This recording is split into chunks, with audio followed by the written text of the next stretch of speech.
오늘은 마태복음 21장 18절로 22절까지 말씀에 근거해서 기도가 필요한 신앙인이라는 주제를 삼아봤는데요. 제가 설교 시간에 여러 번 조창희 씨의 가시고기에 대한 이야기를 한 적이 있습니다. 가시고기는 특이한 고기입니다. 엄마 고기가 알을 낳고 떠나버리면 아빠 고기가 그 알을 지킵니다. 다른 물고기가 내 알을 먹지 못하도록 그 곁을 떠나지 않고 지켜요. 그래서 새끼들이 알에서 깨어나면 아빠가 자기를 목숨을 걸고 지켜줬다는 사실을 생각도 안 하고 감사도 안 하고 새끼들은 다 아버지를 버리고 떠나버립니다. 그렇게 마지막 새끼까지 다 떠난 후에 아빠 고기는 그동안 아무것도 못 먹었으니까 힘이 없죠. 그리고 새끼들이 떠나면서 아빠 살도 뜯어먹고 떠나요. 그렇게 해서 아빠 고기는 그 자리에서 죽어갑니다. 이런 가시고기의 모습이 조창희 씨가 쓴 가시고기라고 하는 소설 속에 잘 나타나 있습니다. 어느 날 한 가정의 10살짜리 아이에게 백혈병이 찾아오는데 그 순간 부잣집 딸로 자라났던 엄마는 자기밖에 모르는 엄마예요. 그래서 백혈병에 걸린 10살짜리 아이를 두고 떠나버립니다. 아빠는 혼자 남아서 그 아이의 병을 고치려고 혼신의 노력을 다합니다. 아이는 항암 치료로 머리가 다 빠지고 열은 40도가 넘어서 숨이 헐떡거립니다. 그런 모습을 보기가 너무 고통스럽지만 아빠는 아이 곁을 떠나지 않고 끝까지 지킵니다. 그리고 아이에게 생명력을 더하게 하려고 같이 여행도 가고 아이를 즐겁게 해주려고 많이 노력합니다. 그러다가 다시 병세가 악화되면 병원에 입원하기를 10번을 반복합니다. 병원비 때문에 아빠는 양심을 파는 글을 써보기도 했는데 뜻대로 안 됐습니다. 바로 그때 돈 많은 중년 화가와 재혼했던 엄마가 아이를 데려가려고 합니다. 아이가 좋아서 아이를 사랑해서가 아니라 이 아이한테 조각하는 솜씨가 있는 재능이 있는데 그 재능이 탐나서 이 아이를 데려다가 조각을 시키려고 엄마는 데려가는 거예요. 그 사실을 알고 아빠는 아이를 보내지 않고 스스로 병원비를 문제를 해결하려고 장기 매매를 통해서 자기 신장을 팔기로 결정을 합니다. 그리고 병원 가서 검사를 받는데 받아보니까 아버지가 간암에 걸려서 오래 못 산다는 거예요. 결국 신장도 팔 수 없어서 아빠는 아들을 위해 자기 각막을 팝니다. 한쪽 눈을 실명하게 된 거죠. 그런 상황에서 다행히 일본에 이름을 밝히지 않은 한 젊은이가 자기 골수를 기증해 와서 이 아들은 골수 이식 수술에 성공하여 살아나게 되었고 점차 건강을 회복하게 되는데 반대로 아빠는 간암으로 죽어갑니다. 복수가 차고 황달이 생기고 그런 상황에서 아이를 만날 수 없어서 할 수 없이 아이를 엄마한테 보냅니다. 결국 아빠의 사랑으로 아들은 백혈병을 극복하지만 아빠는 혼자 죽는다는 이야기예요. 이게 가시고기라는 소설에 나오는 이야기입니다. 여기서 우리가 주목해야 될 부분은요, 이 아빠는 특별한 영웅이 아니라는 거예요. 거의 대부분의 모든 부모들은 이런 경우를 만나면 다 그렇게 할 겁니다. 내 자녀를 위해서라면 그렇게 다 해요.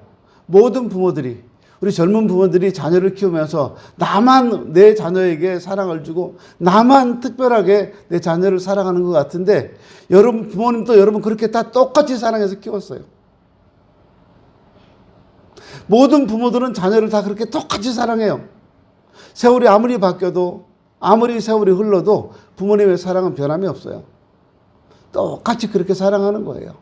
근데 부모가 된 젊은이들은 자기만 아이를 잘 키우는 줄 알고 자기만 교육 잘하는 줄 알고 자기가 하는 것이 맞다고 여러 가지 책 갖다 들이대고 그래요.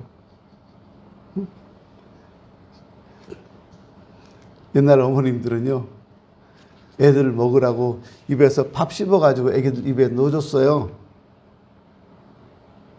그걸 본 며느리가 다시는 시어머니 집에 애 데리고 안 갔답니다. 더럽다고. 그 문화 차이죠. 이해를 못해서 나오는 거예요. 근데 여러분, 그렇게 사랑하는 자녀를 여러분이 책임질 수 있습니까? 그거 한번 물어보고 싶어요. 여러분 자녀들의 장래를 책임질 수 있습니까? 무엇으로 여러분의 자녀들의 장래를 책임지겠습니까? 무엇으로 자녀들의 미래를 책임질 수 있겠습니까? 돈을 주면 괜찮을까요? 안심이 될까요? 그래서 재산을 많이 모아서 주면 괜찮을 것 같습니까? 아닙니다. 한순간에 휩쓸려 나가는 게 물질이에요. 그걸로는 내 사랑하는 자녀들의 미래를 책임질 수가 없어요.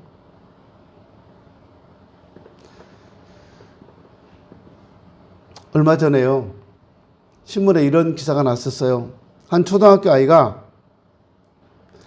아버지가 고생하는 걸 보고 아버지가 하라는 대로 자기 손가락을 잘랐대요. 그리고 강도가 잘랐다고 신고했어요. 보상받기 위한 거죠.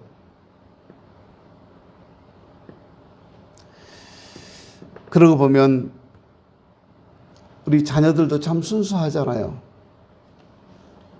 어떤 철없는 아빠가 아들한테 장난을 치고 싶어서 이런 끔찍한 장난을 쳤습니다. 아들한테요, 막 배가 고프다. 아들아, 아버지는 지금 너무 배가 고픈데 어떡하지?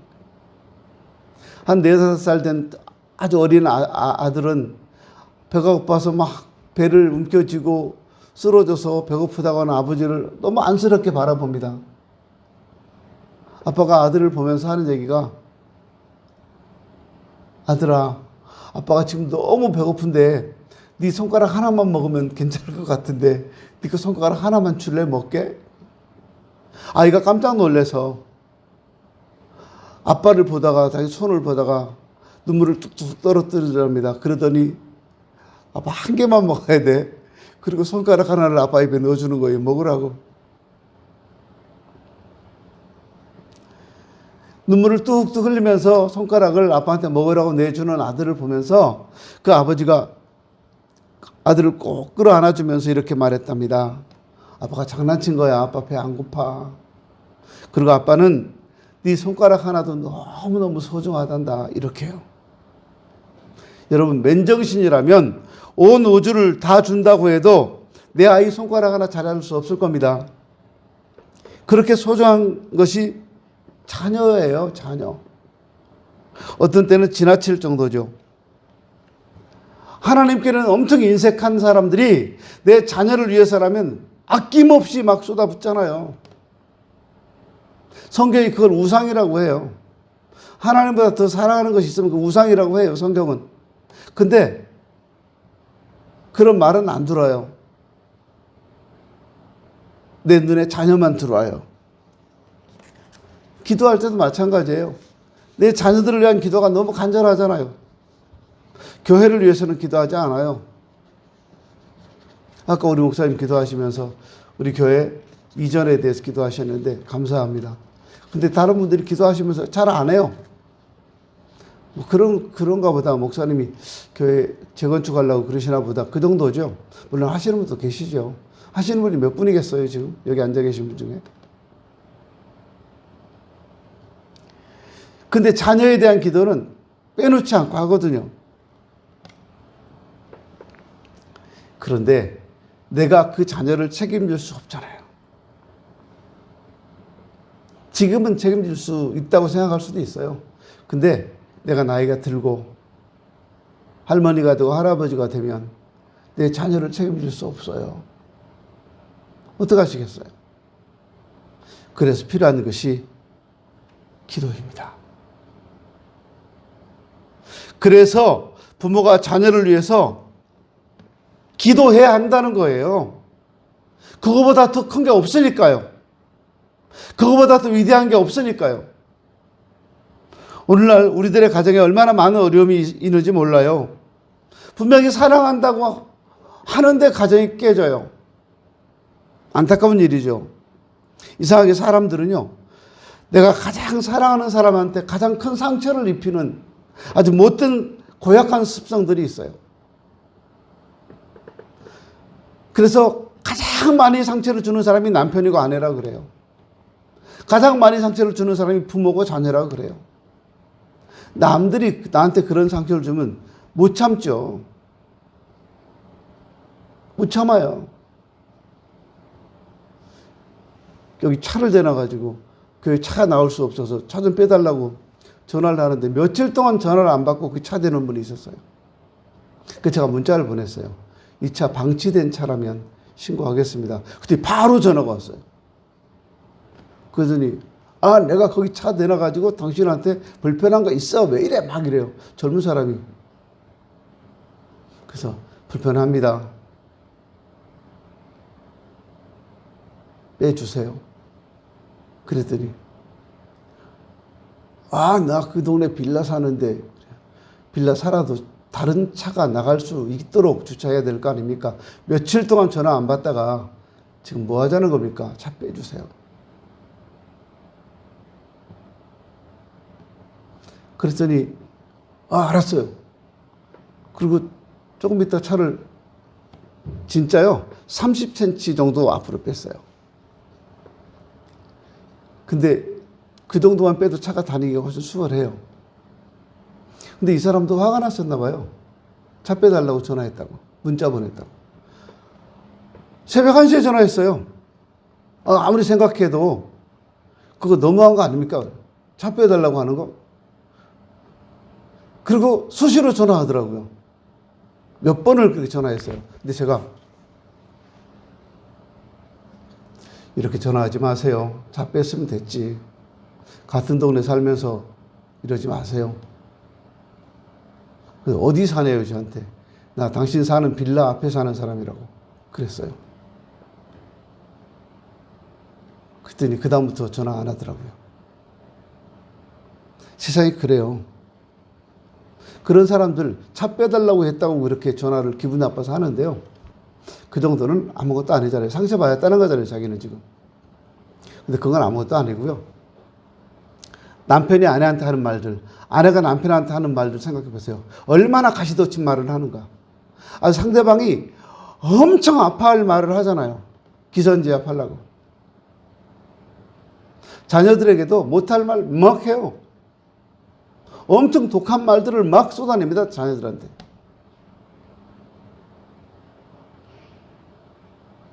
왜 가장 사랑하는 사람들인데, 왜 그렇게 사랑하는 사람들한테 그렇게 많은 상처를 주는지, 참 고약한 본능을 가진 것이 사람인 것 같아요. 그런 본능을 절제하지 못하니까 어려움이 생기는 거예요. 사람이 약해서 그래요. 내가 약하다는 것을 인정해야 합니다. 흔히 사랑이 가정을 지켜준다 그러는데 아니에요. 사랑은 가정을 절대 지켜주지 못해요. 하나님의 은혜가 우리 가정을 지키고 하나님의 은혜가 우리 자녀들을 지켜주신다는 사실을 인정하셔야 합니다. 그럴 때 기도하게 되어 있어요. 여러분도 보셨는지 모르지만 느끼실 거예요.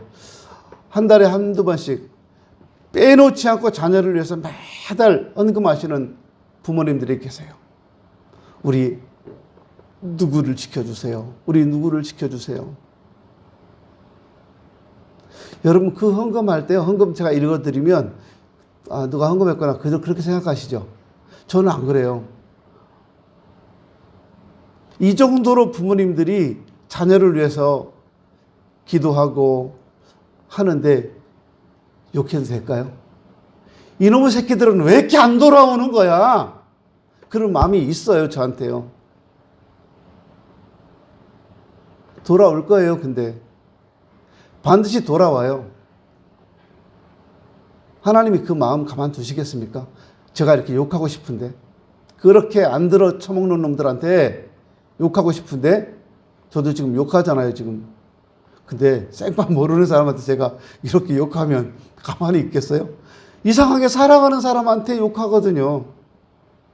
함부로 하고요. 그렇게 해도 되는 줄 알고. 우리가 약해서 그렇다니까요. 그러니까 하나님 은혜가 필요하고요. 그 하나님 은혜를 위해서는 기도가 필요한 거예요. 기도해야 됩니다. 세상은 어찌 보면 힘 있는 사람들이 자기 마음대로 요리하며 사는 것 같은데 아닙니다. 기도하는 사람들의 기도대로 되는 겁니다. 얼른 보기에는 아닌 것 같은데 다 지나고 보면 기도하는 사람들의 생각이 맞았어요. 그렇게 되는 거예요. 어느 날 예수님께서 제자들과 함께 예루살렘으로 들어오시는데 시장하셨습니다. 근데 길가에 서 있는 무화과나무가 있어서 혹시 열매가 있나 먹을 게 있나 가봤더니 열매는 없고 잎사귀만 무성했어요. 그래서 예수님께서 너는 앞으로 열매를 영원히 맺지 못한다 이 말씀하시니까 무화과나무가 말라 죽어버렸어요. 왜 예수님께서 무화과나무를 저주하셨을까요? 배고파서 화가 나서 그랬을까요? 아닙니다. 예수님은요, 무화과나무를 통해 잎만 무성했던 바리새적인 삶을 경고하시는 겁니다. 열매는 없고 잎사귀만 무성해서 남들이 보기에 풍성해 보이는 바리새인들, 그들을 경고하신 거예요. 제자들이 묻습니다. 말라버린 무화과나무를 보고 물어요. 이게 도대체 어떻게 된 겁니까? 왜 나무가 죽었습니까? 그때 주님께서 기도의 능력을 말씀합니다. 만일 너희가 믿음이 있고 의심치 아니하면 이 무화과나무에게 된 이런 일만 할 뿐 아니라 이 산더러 들려 바다에 던져져라 해도 될 것이다. 너희가 기도할 때 무엇이든지 믿고 구하는 것은 다 받는다. 이렇게 말씀합니다. 이 말씀은 믿음의 기도가 얼마나 큰 능력이 되는가를 말씀하시는 내용입니다. 그러면 어떤 기도가 믿음의 기도이고 우리 하나님이 기뻐하시는 기도일까요? 중요한 것은요, 기도가 정말 소중하다는 생각을 갖고 기도를 해야 한다는 겁니다. 내가 드리는 이 기도가 정말 소중한 기도라는 생각을 갖고 기도할 때 기도가 응답이 되는 거예요. 그거 하나님이 그 기도를 들으시는 거예요. 기도는 하나님이 우리의 목소리를 들어주시는 그리고 응답해 주시는 수단이잖아요. 이런 단순한 사실을 한번 믿고 그대로 해보세요. 너무 단순하잖아요. 기도하면 하나님이 들어주신다. 너무 단순한 거예요. 근데 이거 진리입니다, 여러분.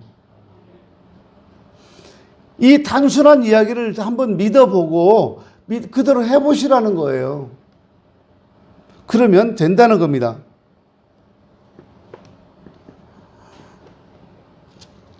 죽어야 될 우리가 기도를 통해서 하나님과 연결된다고 생각해 보십시오. 기도로 하나님과 내가 맺어진다. 굉장히 큰 축복이잖아요. 그럼에도 불구하고 기도하지 않는다면 이건 참 어리석은 일이죠.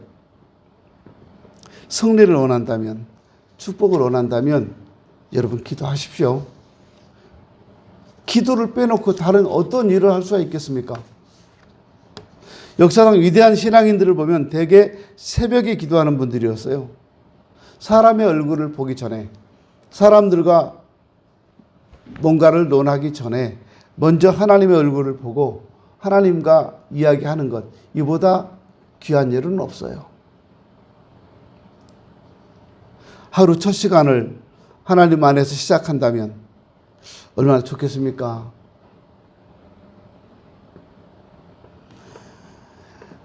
우리 믿는 사람들이 하나님의 역사를 체험하지 못하는 가장 큰 이유가 뭔지 아십니까? 죄 때문이라고요? 그럴 수 있어요. 그런데 하나님의 능력과 하나님의 역사를 체험하지 못하는 가장 큰 이유는 기도하지 않기 때문에 그래요.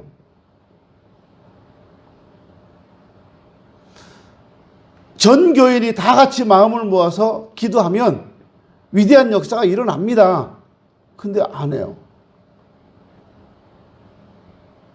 그러니까 역사가 안 일어나는 거예요.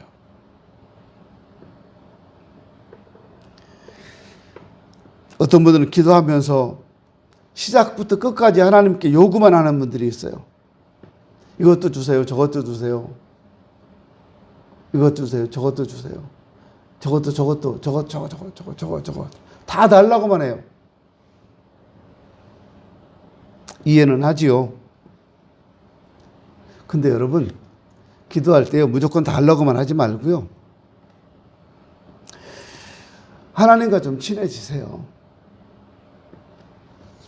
하나님과 친해져야지. 그래야지 하나님께서 네가 이거 정말 필요하구나.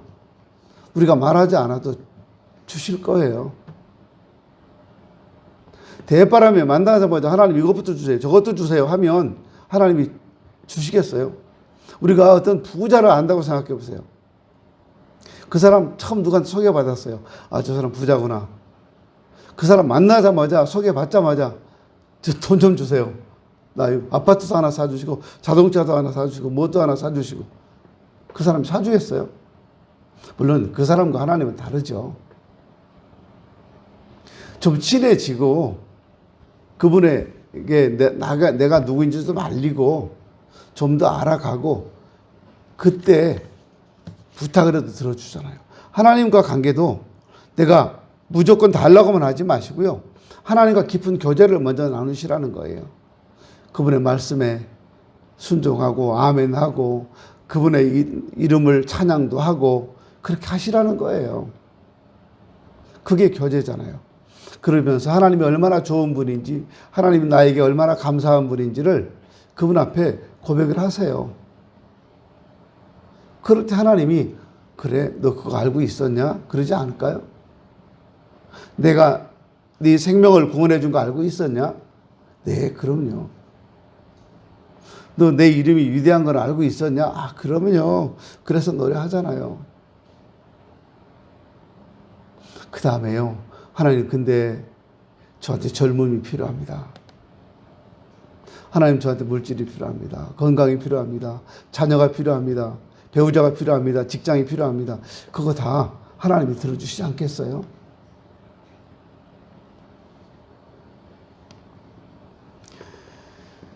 기도는 하나님 마음을 움직이기도 하지만 기도자를 변화시키기도 합니다. 기도하기 전에는 미움이 있는데 기도 후에는 그게 없어져야 되잖아요.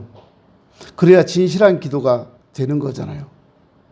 진실하게 기도하며 나의 부족함에 대해서 하나님께 울부짖고 난 다음에는 신기하게도요, 우리가 싫어하는 사람도 용서하게 되고 사랑하는 마음도 생기고 그러잖아요. 그게 기도예요. 내가 필요한 것만 하나님께 달라고 이것저것 주세요. 끝. 집에 돌아가는 거, 이게 기도가 아니잖아요.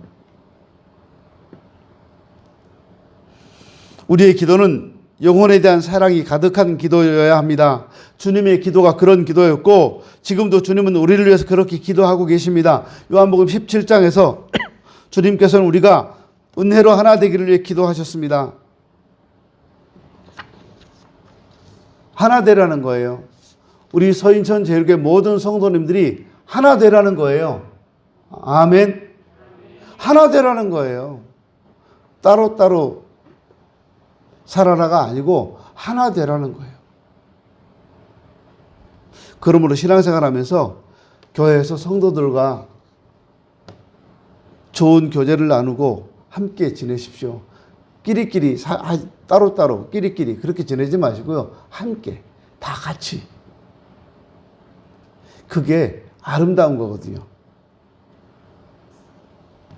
기도는 요구라기보다는 하나님 앞에 나를 복종시키는 도구라는 사실을 잊지 마십시오. 그래서 기도는 내가 입으로 한 것을 실천해야 되는 거예요. 참으로 신기하죠. 기도하지 않는 분들에게는 교회 예배당 바닥에 떨어진 휴지가 안 보여요. 근데 기도하는 분들에게는 보여요. 신기하지 않습니까? 기도해도 변화가 없다고요? 그런 거 보이는 게 변화예요. 그게 축복이에요. 보이고 나니까 더러워, 지저분해. 그래야 됩니까? 그거 내가 치우면 되잖아요. 그럼 깨끗해지잖아요.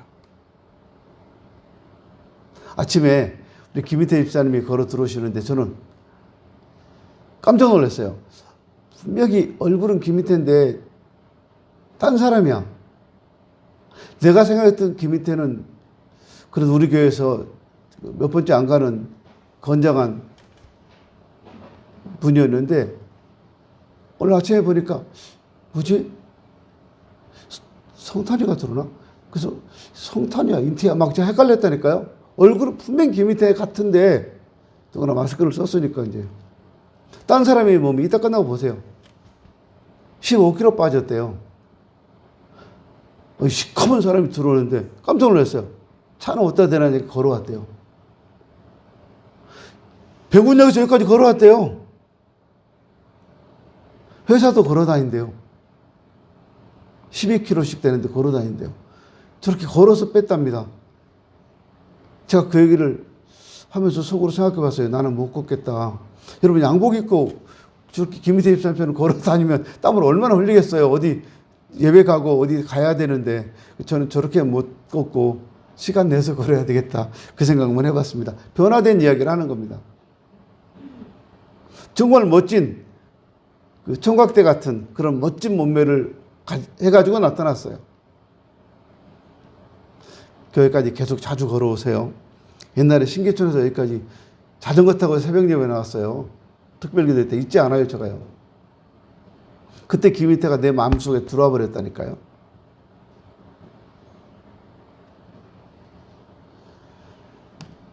신기하죠? 기도하면 변화가 옵니다. 피 흘림이 없이 죄 사함이 없는 것처럼 땀 흘림이 없이는 축복도 없어요. 기도 없이는 축복이 없어요. 피땀 흘리는 기도가 있을 때 하나님의 보호자를 움직이고 내 피땀 흘리는 기도가 있을 때 내 삶이 변화되고 하나님의 축복이 온다는 거예요.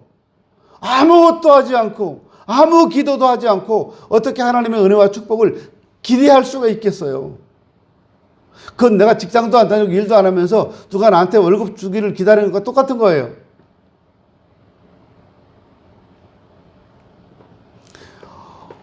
오늘날 그런데 왜 많은 사람들이 간절히 기도하지 않을까요?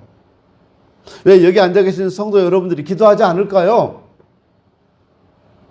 너무너무 머리가 좁고 빨라서 그래요. 쉽게 말하면 하나님을 전폭적으로 신뢰하지 않는다는 겁니다. 비상구가 있다는 거예요. 기도하지 않아도 살아갈 수 있고 기도하지 않아도 내가 피할 길을 스스로 알고 있다는 거예요. 그러니까 기도하지 않죠. 겉으로 기도하는 척해서 하지만 속으로는 인간적인 방법을 다 동원합니다. 기도한 후에 응답이 없을 걸 미리 알고 대비를 해놔요. 그러니까 그 기도가 간절하겠어요? 응답이 없을 걸 알고 지금 대비를 하는데 기도는 해요. 하나님 내가 이번에 집 살라 그랬는데 어쩌고 저쩌고. 근데 이미 나는 다음 프로그램까지 다 준비해 놨어요. 그 기도는 그냥 하는 거예요. 그냥. 아무 의미 없는 거예요. 그거는. 그러니까 그 기도가 간절하지 않아요. 이것이 한계입니다. 이 말은 준비하지 말고 땀도 흘리지 말고 예측하지도 말라는 말이 아닙니다. 대비도 해야 되고 비상구도 마련해야 됩니다. 그런 것들 다 무시하지 않습니다. 그러나 그것들과 함께 전폭적으로 하나님을 신뢰하고 간구하고 하나님께 기도하자는 거예요. 그럴 때 더 크고 위대한 일이 생겨나고 그럴 때 실패가 없는 거예요. 기도합시다. 그런 의미에서 기도하는 사람에게 가장 심각한 병은 자기를 믿는 태도입니다. 우리는 하나님 앞에서 피조물이라고 하는 겸허함을 가지고 무릎을 꿇을 줄 알아야 돼요. 그러면 거대한 산처럼 보이는 많은 문제들도 하나님이 나를 두르고 계신다는 것이 보일 테니까 괜찮을 거예요. 그리고 기도하고 난 후에도 믿음을 잃지 말아야 됩니다. 조지 밀러라는 분은 기도할 때 기도 시간보다 기도 끝나고 15분 후가 더 중요하다 이런 말을 남겼어요. 왜 기도 끝나고 15분 후가 중요할까요? 기도 끝나고 15분이 지나면 환경이 보이기 시작한답니다. 다시 믿음이 흔들리기 시작하는 시간이 15분이랍니다. 믿습니다 막 해놓고 기도 끝나고 아멘 딱 끝난 다음에 그 믿음이 흔들리는 시간이 15분이래요. 15분이 지나면 환경이 보이잖아요. 절망적이잖아요. 다 보여요. 내가 할 수 있는 게 아무것도 없다는 것도 알게 되는 거예요. 그러니까 그 15분 후가 더 중요하니까 그것까지 대비해서 기도하라는 거예요. 굳건해야 됩니다. 흔들림을 막아줘야 돼요. 우리의 흔들림을 막아줄 수 있는 것은 하나님을 믿는 믿음의 기도뿐입니다. 기도는 오늘날 정보통신 시설과도 같아요. 그 통신이 두절되면 안 되잖아요. 우리 김인태 집사님 고생하잖아요. 그렇죠? 그런데요, 우리 자신이 기도가 없어도 될 정도로 유능하다고 생각하는 모습은 없어져야 돼요. 기도가 없는 유능함은 예측할 수 없는 부끄러움을 항상 준비하고 있다는 사실을 아셔야 됩니다. 그러나 기도하면 큰 의미에서 실패는 없어요. 넘어질 수도 있겠죠. 그러나 기도하면 금방 일어납니다. 기도에는 실패가 없습니다. 실패할 리가 없어요. 실패해도 잠시뿐입니다. 그리고 금방 일어납니다. 승리할 수 있어요. 이걸 믿는 것이 믿음입니다. 돈 아래에 있는 가정은 망해도 무릎 아래에 있는 가정은 결코 망하지 않습니다. 세상 여러 가지 학벌이나 세상 권력이나 세상 환경이나 배경이나 이런 자녀들은 무너질지 몰라도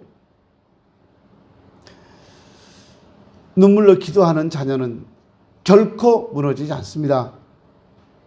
사람 아래에 있는 교회는 무너질지라도 기도의 입김이 곳곳에 도사린 교회는 무너지지 않아요. 거름을 많이 준 나무는 반드시 무성하게 잎이 나고 열매를 거두듯이 하나님은 우리 기도를 들으시고 반드시 여러 종류의 열매를 맺게 해 주실 것입니다. 여러분, 살아가면서 가장 소중한 것, 절대로 잊어서는 안 되는 것, 이것이 기도입니다. 기도합니다.